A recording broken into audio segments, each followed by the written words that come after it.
Isi ni umwe mu migabane icyenda igize systeme solaire, ikaba umugabane wa gatatu uvuye ku zuba. Mu ibarura ryakozwe mu ntangiriro z'uyu mwaka basanze isi ituwe n'abantu barenga biliyoni 8. Aba baturage bagenda bashimishwa n'ibintu bitandukanye harimo imikino ndetse n'imyidagaduro. Abayobozi, abami cyangwa abategetsi bagiye batekereza ku kintu cyahuriza hamwe ibihugu bituye isi, basanga bagomba gushyiraho amarushanwa y'imikino. Nibwo batangiye gushyiraho amarushanwa, ariko irushanwa riruta ayandi yose rikaba igikombe cy'isi. Muri aka kanya tugiye kubagezaho amateka y'igikombe cy'isi, igihe cyatangiriye kugeza ubu, udushya n'uduhigo twagiye turanga ibikombe by'isi bigiye bitandukanye, ndetse n'ibindi byose byagiye biba mu bikombe by'isi bitandukanye kuva cyatangira kugera ubu ngubu. Ese waba uzi ko hari igihe igikombe cy'isi kigeze kwibwa kikazanwa n'imbwa? Ndetse n'ibindi byinshi nibyo tugiye kugarukaho muri iki cyegeranyo twabakoreye. Icyo usabwa ni ukugitega amatwi cyose kugira ngo utagira akantu na kamwe ucikwa, kuko ni icyegeranyo cyiza kiryoshye kirimo udushya twagiye tuba mu bikombe by'isi byose byatambutse. Wowe ndagusaba kugira ngo ugikurikirane kandi nguhaye ikaze. Ndakwibutsa niba uri mushya kuri uyu muyoboro wacu wa Spotline TV kugira ngo ukande kuri subscribe, ukande no kuri kariya kantu k'inzogera kugira ngo inkuru yose dushyizeho ujye uhita uyibona bikoroheye kandi ako kanya. Ndashimira kandi abantu mwese mwakanze subscribe, abo tubana mwese mwarayikanze ndabashimiye cyane, ndetse n'umuntu ujya wumva ibiganiro byacu atarayikandaho, nagira ngo aka kanya ube ari bwo ubikora, ukande kuri iyo buto yanditseho subscribe kugira ngo tujye tubana neza kandi amakuru dushyizeho uyabone umunsi ku munsi. Reka dutangire rero n'icyegeranyo cyacu. Igikombe cy'isi cyangwa se icyo bita FIFA World Cup ni igikombe gitegurwa na FIFA, ariyo mpuzamashyirahamwe y'umupira w'amaguru ku isi. Igikombe cy'isi cya mbere cyabaye mu 1930, igihe FIFA yafataga umwanzuro wo gushyiraho amarushanwa mpuzamahanga y'umupira w'amaguru mu bagabo. Icyo gihe FIFA yayoborwaga na perezida witwaga Jules Rimet, ari nawe washyizeho icyo gitekerezo cyari kimaze igihe mu bikorwa. Jules Rimet yayoboye FIFA kuva mu mwaka w'1921 kugeza mu 1954. Uyu mugabo ni nkaho ari nawe wahaye FIFA ubuzima gatozi, kuko mu 1946 igikombe cy'isi bahaga ikipe y'igihugu yatsinze ibindi bihugu cyahinduriwe izina cyitwa Jules Rimet Cup, aho gukomeza kwitwa World Cup Trophy. Mu 1930 igikombe cy'isi cyakinwe n'amakipe 15 yari yatumiwe na FIFA. Uko byagendaga babonaga abatuye isi bari kwishimira, bari kwishimira icyo gikorwa cyari cyadutse kandi gitangaje. Amakipe bayongereye agera kuri 48. Mu myaka 2 yakurikiranye amakipe yahise yiyongera agera ku makipe 200 yavaga ku isi hose. Mbere y'1930 habaga andi marushanwa mpuzamahanga, ariko byari bitarafatirwa umwanzuro wo kuhabwa izina ry'igikombe cy'isi, kuko umukino wa mbere mu mateka y'umupira w'amaguru wabaye mu 1872 ubera ahitwa Glasgow, wahuje ikipe y'igihugu y'Ubwongereza ndetse n'iya Scotland. Noneho mu mpera z'ikinyejana cya 19 nibwo hatangiye amarushanwa y'amakipe atari ay'ibihugu, kandi n'ubundi iyo muri bya bihugu twavuze haruguru ari byo Ubwongereza na Scotland. Uwo mukino wabaye mu 1895 uhuza ikipe ya Sunderland Association Football Club ndetse na Heart of Midlothian FC. Icyo gihe Sunderland niyo yatahanye intsinzi. Iyi mikino yose yakinirwaga mu Bwongereza, ari nayo mpamvu bavugaga ko Ubwongereza ari bwo bwavukiyemo umupira w'amaguru. Mu kinyejana cya 20 umupira w'amaguru wigaruriye isi, maze hatangira gushingwa amashyirahamwe yawo ku isi, ari nabwo noneho hatangiye kuba imikino ibereye hanze y'igihugu cy'Ubwongereza. Umukino wa mbere wabereye hanze y'igihugu cy'Ubwongereza wabereye mu gihugu cya Uruguay, uhuza icyo gihugu ndetse n'igihugu cya Argentine. Wabaye mu kwezi kwa karindwi mu 1902. Mbere y'1904 nta shyirahamwe ry'umupira w'amaguru ku isi ryabagaho, niyo mpamvu byose byari mu maboko y'igihugu cy'Ubwongereza. FIFA cyangwa se Federation Internationale de Football Association yashinzwe ku itariki 22 z'ukwezi kwa gatanu mu 1904, ishingirwa i Paris mu mujyi mukuru w'Ubufaransa. Bayishinze bahuje amashyirahamwe yo mu gihugu cy'Ubufaransa ndetse no mu gihugu cy'Ububiligi. Noneho batangira gupanga imikino y'amakipe y'ibihugu. Imikino ya mbere yabaye nyuma yo gushyiraho FIFA yahuje ibihugu bitandatu bigenda bikina, ari byo Denmark, Netherlands, Spain, Sweden, Switzerland ndetse na Germany. Uko umupira w'amaguru wagendaga ukundwa ni nako wagendaga uhindurirwa amazina kugeza ku rwego rwo kwitwa FIFA World Cup. Nko mu 1900 amarushanwa yitwaga IOC Olympic Sport. Mu 1904 ihinduka Summer Olympics. Mu 1906 yiswe Intercalated Games. Iki gihe cyose umupira w'amaguru wareberwaga na England Football Association cyangwa se Association y'igihugu cy'Ubwongereza. Icyo gihe umupira wakinwaga n'abakinnyi batabigize umwuga cyangwa se amateur players. Amakipe y'igihugu atarabigize umwuga yatangiye ibikorwa byayo mu 1908 ndetse no mu 1912. FIFA yashatse gutegura amarushanwa mpuzamahanga y'ibihugu nk'ababigize umwuga ngo bave muri Olympique abatarabigize umwuga mu 1906, bagira ngo bamenyekanishe amateka ya FIFA yari imaze imyaka 2 ishinzwe. Bibera muri Switzerland, ariko birangira FIFA bitayikundiye. Olympique yisubiraniye ibintu byayo ikomeza gutegura amarushanwa, ariko noneho bakagenda bashyiramo n'amakipe amwe n'amwe yabigize umwuga. Bahise bategura irushanwa ryitwaga Torero Internazionale Stampa Sportiva, aho ni mu kirimi cy'Igitaliyani. Ryabereye mu murwa mukuru wa Itali ari wo Turin mu 1908, ari naryo rushanwa rya mbere ryabaye. Mu mwaka wakurikiyeho uwitwaga Sir Thomas Lipton yateguye irushanwa araryiyitirira, aryita Sir Thomas Lipton Trophy, naryo ribera i Turin. Aya marushanwa yombi yakinwe n'amakipe ku giti cyayo atari amakipe y'ibihugu, ariko buri kipe yabaga ifite igihugu ihagarariye muri iri rushanwa. Kubw'iki gitekerezo uyu mugabo yagize, babonye ko yaba ari nka forma y'igikombe cy'isi, ndetse bamwe bahise batangira kuvuga yuko Thomas Lipton Trophy ari cyo gikombe cy'isi cya mbere, the first World Cup. Mu 1914 FIFA yemeye kugarura Olympic Tournament nk'amarushanwa y'isi y'umupira w'amaguru y'abatarabigize umwuga, ariko abariyo ifata inshingano zo kujya itegura aya marushanwa. Ibi byatumye irushanwa rya mbere rya Summer Olympics mu 1920 ritwarwa na Belgium cyangwa se Ububiligi. Uruguay yatwaye iryo muri 1924 na 1928. Mu 1930 FIFA nibwo yafashe umwanzuro cyangwa se icyemezo cyo gushyiraho amarushanwa yayo. Mu 1932 Summer Olympics ryarushanwa ry'abakinnyi batabigize umwuga ryabereye Los Angeles ntabwo yageze ku ntego FIFA yari ifite muri gahunda yayo, kuko muri Amerika ntabwo siporo yari ikunzwe. Icyo gihe FIFA na IOS bananiwe kumvikana ku byerekeranye n'imikino y'abatarabigize umwuga, amateur players.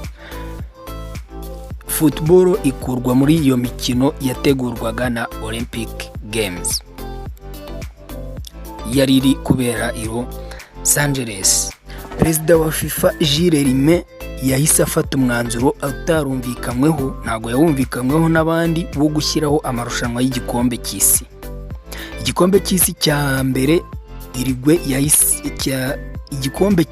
igihugu cya Uruguay cyahise cyakira ibikombe bibiri bikurikiranye mu gihe bari no kwizihiza ubwigenge bwabo mu 1930, nk'uko byahise byemezwa na FIFA ko ariyo igomba kubyakira bikurikiranye. Uruguay nicyo gihugu cya mbere cyari gifite amasitade yujuje ibisabwa na FIFA muri icyo gihe, kuko amakipe yo mu bihugu by'i Burayi yaragowe cyane kandi binahenze kugera mu gihugu cya Uruguay kubera kwambuka Atlantic Ocean. Ibihugu by'i Burayi byari byemerewe kohereza ikipe byibuze mbere y'amezi 2 mbereho y'uko irushanwa ritangira. Jules Rimet yahise yemeza ko Ububiligi, Ubufaransa, Romania, Hongria na Slavia arizo zigomba guhita zifata urugendo zikaza mu gihugu cya Uruguay. Amakipe yose hamwe yitabiriye irushanwa ry'igikombe cy'isi cya mbere mu mateka ya ruhago yari 13 gusa. Amakipe 7 ava muri South America cyangwa se Amerika y'Amajyepfo, amakipe 4 ava muri Europe muri Burayi, ndetse n'amakipe 2 ava muri North America muri Amerika y'Amajyaruguru. Imikino 2 ya mbere y'igikombe cy'isi yabereye umunsi umwe kuri stade yitwaga Centenario Stadium iherereye mu mujyi wa Montevideo muri Uruguay. Iyo mikino yahuje France na Mexique wa mbere, uwa kabiri uhuza United States ndetse na Belgium, ubwo ni na Amerika n'Ububiligi. Ubufaransa bwatsinze Mexique ibitego 4-1, naho Amerika itsinda Ububiligi ibitego 3-0. Ubufaransa na Amerika zihita ziba ikipe ebyiri za mbere zatsinze mu itangira ry'igikombe cy'isi. Umukinnyi wa mbere watsinze igitego cya mbere mu mateka y'igikombe cy'isi ni Umufaransa witwa Lucien Laurent. Nyuma y'imyaka 4 gusa nibwo habonetse hat-trick. Nyuma y'iminsi 4 gusa nibwo habonetse hat-trick ya mbere mu mateka y'igikombe cy'isi, hari ku mukino wahuje Amerika ndetse na Paraguay. Amerika yatsinze Paraguay ibitego 3-0, byose byatsinzwe n'uwo bitaga Bel Paternode. Ahita yandika amateka yo gutsinda hat-trick ya mbere mu gikombe cy'isi. Nagira ngo nkwibutse, niba uri mushya kuri uyu muyoboro wacu wa YouTube wa Sportline TV, kanda subscribe kugira ngo ujye ukurikirana amakuru yacu yose, inkuru dushyizeho igihe ikugeraho. Iki gihugu cya Uruguay niyo kipe yanditse amateka yo gutwara igikombe cy'isi cya mbere mu mateka yacyo. Yagitwaye itsinze Argentine ibitego 4-2 imbere y'abantu 93,000 bari Montevideo umujyi wabo. Nyuma y'uko ibikombe 2 bya mbere bibereye muri Uruguay mu myaka ikurikiranye, bahise bemeza ko bazajya birenza imyaka 4 kugira ngo igikombe cy'isi kibone kongera kuba. Mu 1934 igikombe cy'isi cyakiriwe n'igihugu cya Itali cyangwa se Ubutaliyani, nicyo cyabaye igikombe cy'isi cya mbere babanje gukina bashaka itike yo kukijyamo, qualifiers. Ikipe ya Uruguay yari yatwaye igikombe cy'isi cya mbere ntiyabonye itike yo kujya mu gikombe cy'isi cya kabiri. Ikipe ya Egypt cyangwa se Misiri niyo kipe ya mbere muri Afrika yabonye itike yo kujya mu gikombe cy'isi mu mateka yacyo. Gusa nayo yahise ivamo itararenga ijonjora rya mbere kuko yatsinzwe na Hongria ku mukino wa mbere. Ubutaliyani niyo yahise inatwara icyo gikombe, ihita iba ikipe ya mbere yo mu bihugu by'i Burayi itwaye igikombe cy'isi. Mu 1938 igikombe cy'isi cyongeye kwakirwa n'igihugu cy'i Burayi aricyo France. Ni nabwo bwa mbere igihugu cyakiriye cyatangiye guhita gihabwa itike kitanyuze mu majonjora. Austria yari yabonye itike basanze yarashyizemo abahashyi bo muri Germany cyangwa se bo mu Budage, bahita bayihanisha kuvamo, umwanya wayo uhita ufatwa n'ikipe y'igihugu y'Ubwongereza. Ubufaransa niyo yabaye ikipe ya mbere mu mateka itaratwaye igikombe cy'isi yacyakiriye, kuko Ubutaliyani nibwo bwahise butwara icyo gikombe cyo mu 1934. Yahise yisubiza n'igikombe cyo mu 1938 itsinze Hongria kuri finale. Umukinnyi wa mbere watsinze ibitego 4 mu mukino umwe mu mateka y'igikombe cy'isi ni rutahizamu w'ikipe y'igihugu ya Polande witwa Ernest Wilimowski. Yabitsinze ku mukino wabahuje na Brazil ubwo bayitsindaga ibitego 6-5. Ako gahigo yakoze kageragejwe n'abandi bakinnyi benshi batandukanye, ariko ntibyabakundiye kuko kugira ngo bagakureho byatwaye imyaka 56. Ako gahigo bagakuyeho mu 1994 ku gikombe cy'isi cyo muri uwo mwaka. Mu gihe cy'intambara y'isi yose igikombe cy'isi nacyo cyahise gihagarikwa, ndetse na nyuma yacyo FIFA yabuze ubushobozi bwo kongera gutegura amarushanwa, kandi n'ibihugu kubera gushegeshwa n'intambara nta bushobozi byari bifite bwo guhita bwitegura igikombe cy'isi. Si ibyo gusa, kandi n'abakinnyi b'amakipe y'ibihugu abenshi bari barishwe. Ibintu byatumye mu 1950 igikombe cy'isi gikinwa mu matsinda aho kuba nk'uko byari bisanzwe mbere. Muri make bakinaga gukuranwamo. Amakipe yose yari yashyizwe mu matsinda abiri. Ikipe yatsinze mu itsinda rya mbere igahura n'iyatsinze mu itsinda rya kabiri. Irigwe yari yatsinze mu itsinda rya mbere yagombaga guhura na Brazil yari yatsinze mu itsinda rya kabiri. Brazil yatsinze Irigwe ibitego 2-1. Uwo mukino wiswe Maracanazo. Ni nawo mukino wa mbere waciye agahigo ko kuba waritabiriwe n'abantu benshi mu myaka yose yari ishize, kuko witabiriwe n'abantu 200,000. Ibi bikombe by'isi byose ntabwo byanyuraga kuri televiziyo. Ababirebaga bagombaga kuba bagiye kubirebera ku mastade imikino yaberagaho. Igikombe cy'isi cya mbere cyerekanwe kuri televiziyo ni icyabaye mu 1954 cyabereye muri Switzerland. Iki gikombe cy'isi cyo muri 1954 cyabayemo uduhigo cyangwa se udushya tubiri. Nicyo cyabonetsemo ikipe yatsinzwe imikino myinshi ndetse n'ibitego byinshi ariyo Hongria. Ni nacyo kandi cyabonetsemo ibitego byinshi ku mukino umwe, uwo mukino wahuje Austria na Hongria. Austria yatsinze Hongria ibitego 7-5. Uwo mukino wiswe Miracle of Bern, kuko wakiniwe kuri stade yo mu mujyi wa Bern yitwa Wankdorf. Icyo gihe umukinnyi wabaye w'irushanwa yitwaga Helmut Rahmer. Icyo gikombe cyatwawe n'ikipe y'Ubudage. Mu 1958 igikombe cy'isi cyabereye muri Sweden cyangwa se muri Swede, gitwarwa n'ikipe ya Brazil. Ihita iba ikipe ya mbere mu mateka y'igikombe cy'isi itwariye igikombe hanze y'umugabane ibarizwaho. Kugeza ubu amakipe 4 gusa niyo yamaze gukora ibyo bintu byo gutwara igikombe cy'isi hanze y'umugabane abarizwaho. Ayo makipe ni Brazil yagitwaye mu 1958, mu 1970, mu 1994 ndetse no muri 2002. Ikipe ya kabiri Argentine ni ikipe yagitwaye mu 1986 ndetse no muri 2022. Ikipe ya gatatu ni Espagne yagitwaye mu 2010. Ikipe ya kane ni Germany cyangwa se Ubudage bwagitwaye muri 2014. Mu gikombe cy'isi kandi, muri iki gikombe cy'isi kandi ni naho cyabereyemo amateka bwa mbere yo kuba ikipe yarakinnye finali kandi yari yaviriyemo mu matsinda. Wales cyangwa se Pays de Galles yazamutse mu zatsinzwe neza birangira igeze kuri finali itsindwa na Brazil.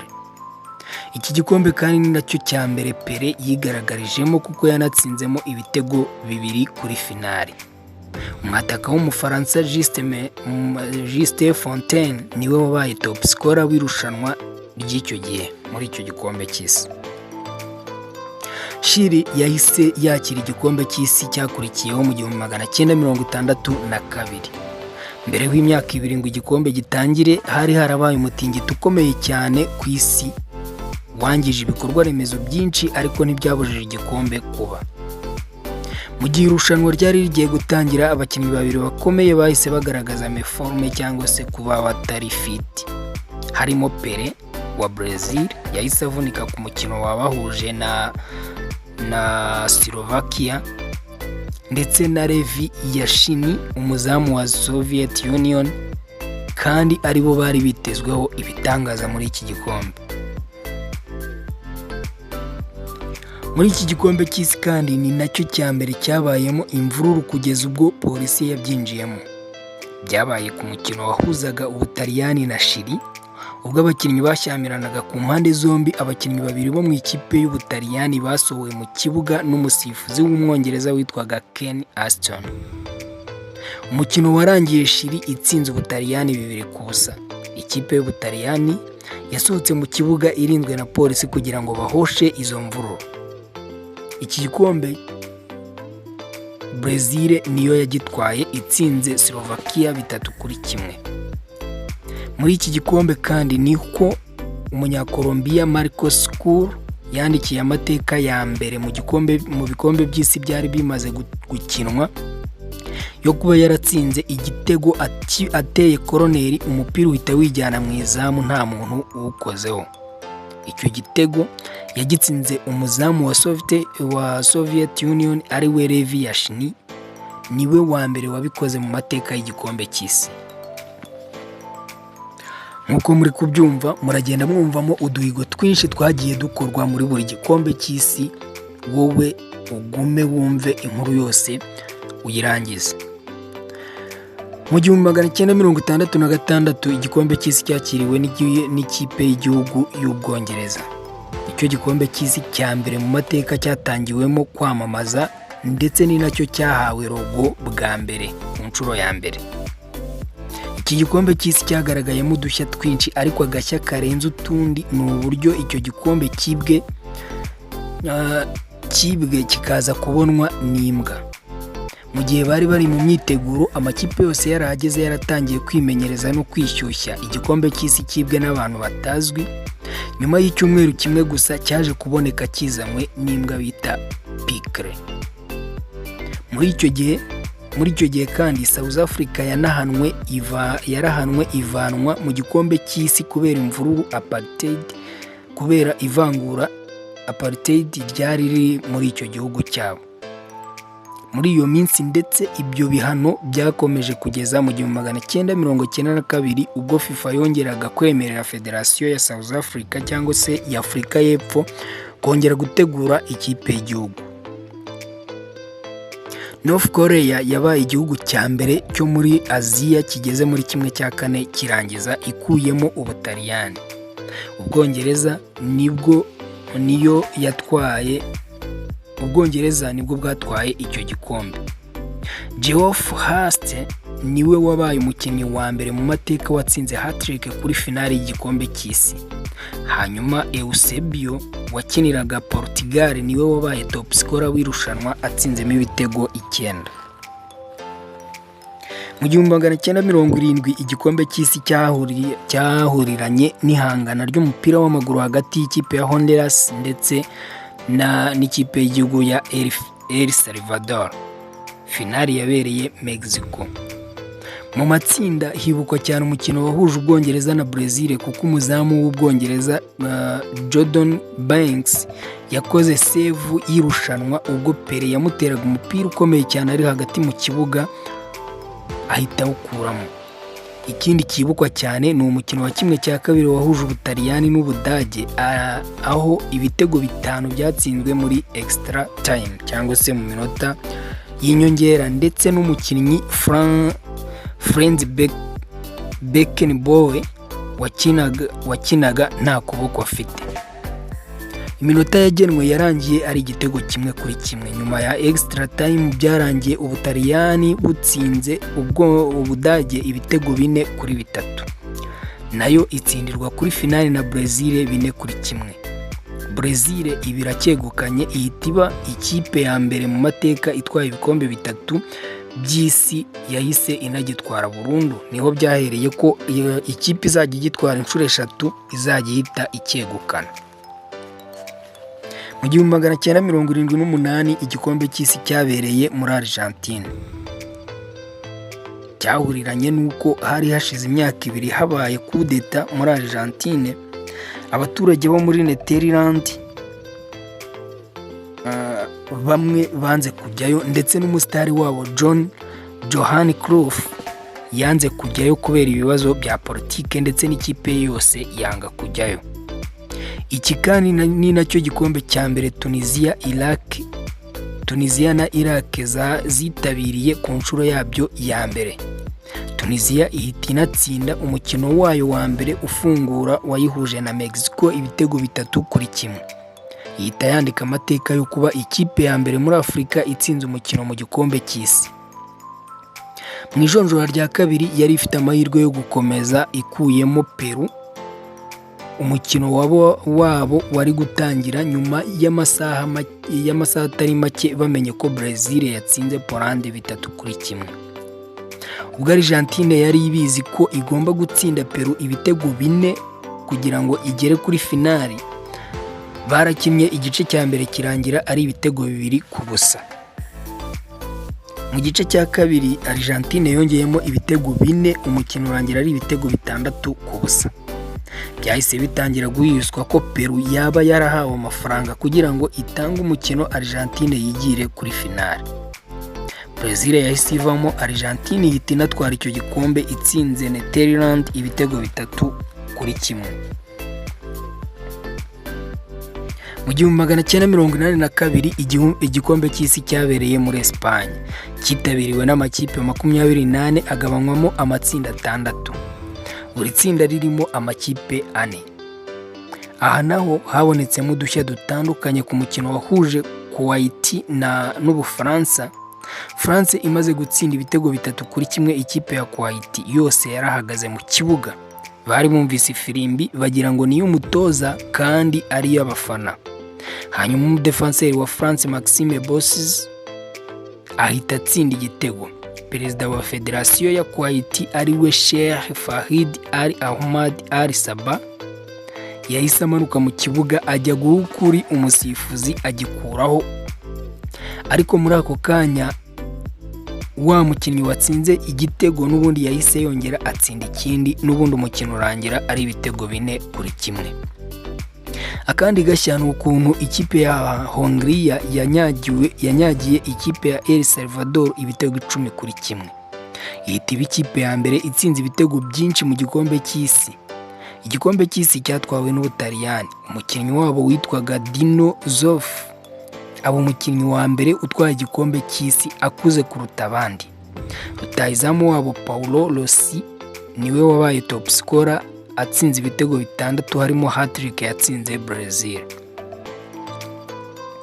Mu 1986 igikombe cy'isi cyari kwakirwa n'igihugu cya Colombia, ariko cyegereje kuba yahise yakanira FIFA yuko itakicyakiriye.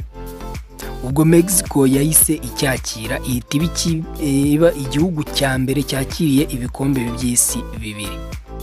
Foruma bari basanzwe bakoresha barayihinduye. Second round cyangwa se ijonjora rya kabiri ryasimbuwe n'icyo bise pre-quarter final knockout kugira ngo babone amakipe 16 agomba gukina 1/8 kirangiza. Bafashe umwanzuro kandi ko uwo mukino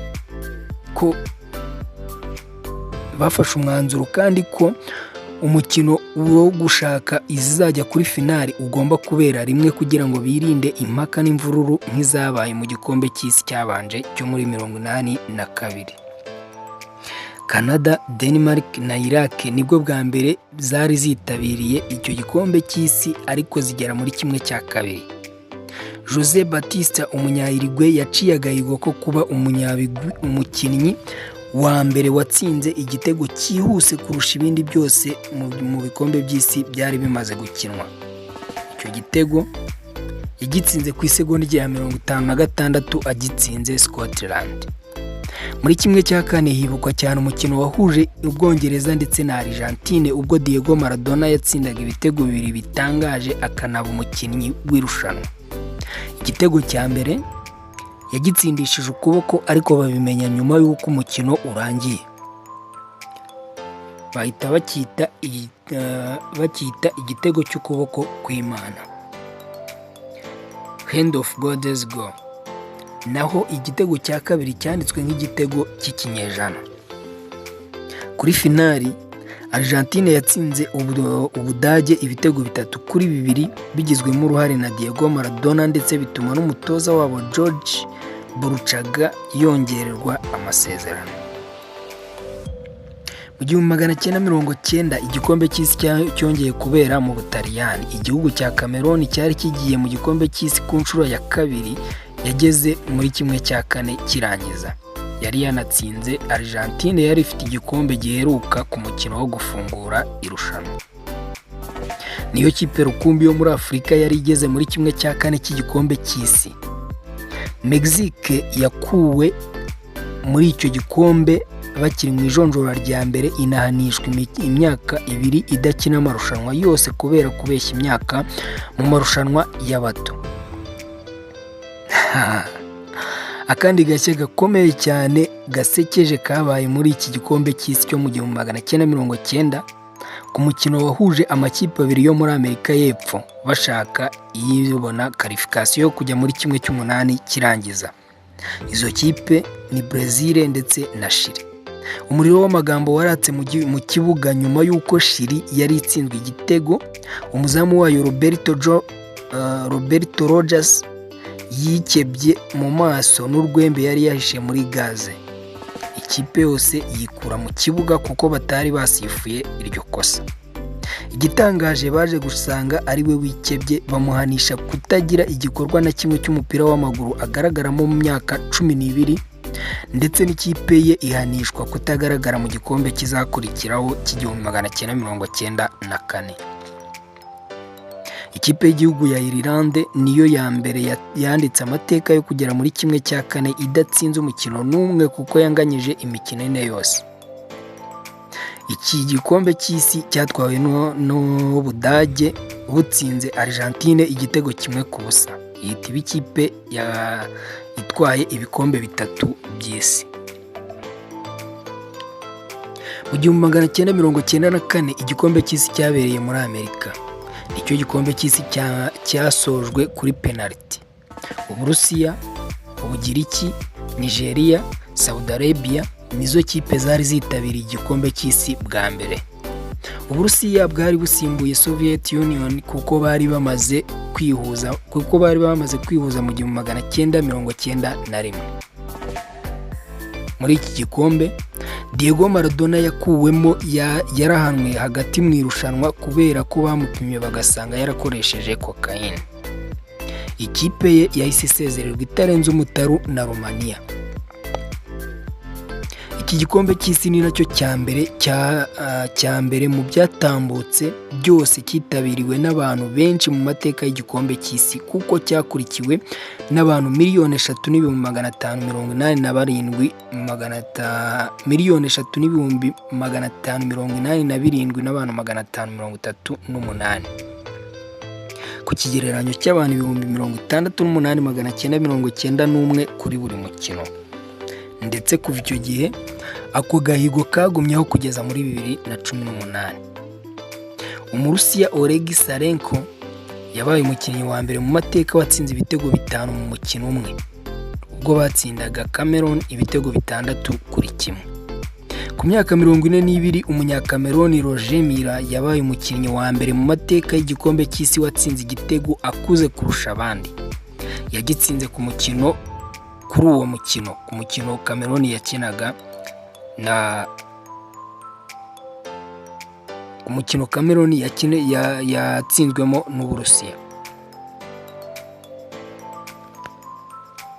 Iki gikombe cyatwawe na Brazil itsinze Ubutaliyani kuri penaliti, nk'uko twabibonye haruguru ko aricyo gikombe cya mbere cyasorejwe kuri penaliti. Mu 1998 igikombe cy'isi cyabereye mu Bufaransa. Amakipe yari asanzwe yitabira yariyongereye ava kuri 28 agera kuri 32.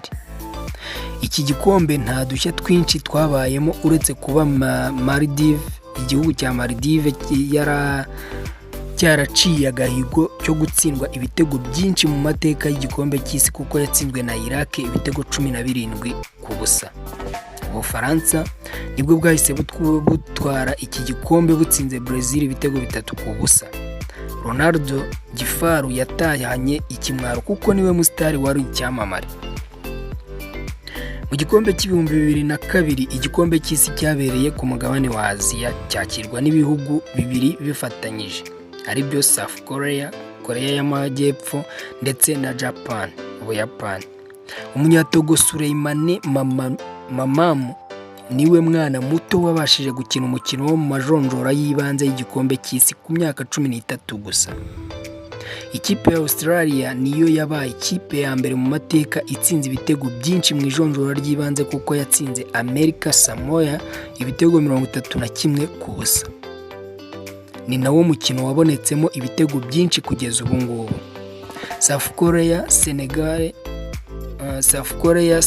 United States nizo zose zageze muri 1/8. Brazil yatwaye iki gikombe itsinze Germany cyangwa se Ubudage ibitego 2-0, kiba igikombe cya 5 itwaye. Umunyaturukiya Hakan Şükür niwe wakoze amateka yo gutsinda igitego cyihuse cyane, kugeza na n'ubu ngubu ntawe urakuraho ako gahigo. Yatsinze igitego ku isegonda rya 11 atsinda South Korea. Ako gahigo nta n'undi uragakuraho mu bikombe by'isi byabo byatambutse byose. Muri 2006 igikombe cy'isi cyabereye muri Germany cyangwa se mu Budage. Muri iki gikombe cy'isi amakipe ane yo muri Afurika yageze muri 1/8 kirangiza, ariyo Togo, Cote d'Ivoire, Angola ndetse na Ghana. Gukora cyane ku ikipe y'igihugu y'Ubudage byatumye igera muri 1/2 ariko ntiyarenga. Finali yahuje Ubufaransa ndetse n'Ubutaliyani. Iminota 90 yarangiye ari igitego 1-1, bongeraho iminota y'inyongera extra time. Muri iyo minota y'inyongera nibwo kapiteni wa France ariwe Zinedine Zidane yakubise umutwe mu gituza umudefanseri wa Italy cyangwa w'Ubutaliyani Marco Materazzi. Ibyo ariko ntibyabujije Ubutaliyani gutwara icyo gikombe itsinze Ubufaransa penalty 5-3. Mu 2010 igikombe cy'isi cyabereye muri South Africa, muri Afurika y'Epfo. Ni nacyo gikombe cy'isi cya mbere mu mateka cyabereye ku butaka bwa Afurika. Iki gikombe ni nacyo cya mbere cyatangiye gukoreshwamo goal line technology, cyangwa se ya technology yo kureba yuko umupira warenze umurongo. Ni nago hatangiye kuzamo za vuvuzela izi abafana bakoresha. Spain cyangwa se Espagne niyo yatwaye icyo gikombe itsinze ibitego 8 gusa mu mikino 7, kuko yari yatakaje umukino ufungura irushanwa itsinzwe na Switzerland. Kuri finali hatanzwe amakarita menshi y'umuhondo ku bakinnyi ba Netherland, binatuma umwe ava mu kibuga kubera ayo makarita. Binavugwa ko habayeho guhohotera abakinnyi bayo kugira ngo itsindwe. Byaje kubaho Netherland y'abakinnyi 10 itsindwa igitego ku munota w'116 gitsinzwe na Andreas Iniesta. Ubwo Spain iragitwara, ariko bivugwa ko Netherland yahohotewe haba mu kongera iminota myinshi no kubaha amakarita menshi y'imihondo. 2014 igikombe cy'isi cyabereye muri Brazil. Yari cyakiriye ku nshuro ya 2. Igikombe cyatwawe n'Ubudage itsinze Argentine igitego 1-0. Kubera ubushyuhe bwari buri muri Brazil, abakinnyi bafataga akanya gato mu mukino ko kujya gufata amazi no kuruhuka gake, aricyo cooling break.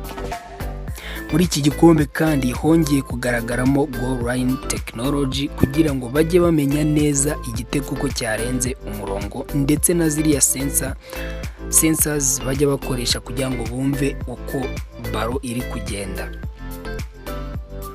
Mu 2018 igikombe cy'isi cyabereye mu Burusiya. Nicyo gikombe cy'isi cya mbere cyabereye muri Eastern Europe cyangwa se mu burengerazuba, mu burasirazuba bw'Uburayi. Igikombe cyatwawe n'Ubufaransa butsinze Croatia ibitego 4-2. Iki gikombe nta byinshi bikivugwaho uretse kuba aricyo cya mbere mu mateka y'igikombe cy'isi cyakoreshejwemo VAR, Video Assistant Referee. Muri 2022 igikombe cy'isi cyabereye muri Qatar. Nicyo gikombe mu mateka y'igikombe cy'isi kitabaye mu mpeshyi, kiba n'igikombe cya mbere kibereye mu burasirazuba bwo hagati. Igikombe cy'isi cyatwawe na Argentine nyuma yo gutsinda Ubufaransa penalty 4-2, aho umukino ndetse na extra time byarangiye ari ibitego 3-3. Kylian Mbappe yari yatsinze hat-trick, aho umukinnyi wa kabiri ubikoze mu mateka y'igikombe cy'isi kuri final. Umwanya wa gatatu watwawe na Croatia itsinze Morocco ibitego 2-1. Iki gikombe cy'isi kandi cyabaye icyanyuma cyitabiriwe n'amakipe 32 kuko ubundi mu gikombe cy'isi kizakurikira cya 2026 amakipe azagera kuri 48. Menya nibi igikombe cy'isi cya 2026 barateganya ko kizakirwa na Amerika, Canada na Mexique. Kikazaba ari cyo gikombe cya mbere mu mateka y'igikombe cy'isi cyakiriwe n'ibihugu 3 icyarimwe. Igikombe cy'isi cya 2030 barateganya ko kizabera muri Argentine, Uruguay na Paraguay. Igikombe cy'isi cyo mu 2034 barateganya ko kizakirwa na Saudi Arabia. Ikaba ari nayo mpamvu Saudi Arabia iri kugenda igura abakinnyi benshi bakomeye kugira ngo babanze bazamurire izina igihugu cyabo ndetse na shampiyona yabo. Naho icyo muri 2038 ntabwo baratekereza ko bazacyakira. Ngaya amateka, uduhigo, udushya byagiye biranga ibikombe by'isi bitandukanye mu myaka itandukanye. Niba wakunze iki kiganiro cyangwa se iki cyegeranyo, kanda like, ugisharinge ndetse uduhe n'ibitekerezo byanyu kuko ni ingirakamaro. Nibiba ngombwa unatubwire icyo ushaka cyose twazagukoreraho icyegeranyo. Twebwe nka Spotline TV turahari ku bwanyu, turabakunda. Umunsi mwiza.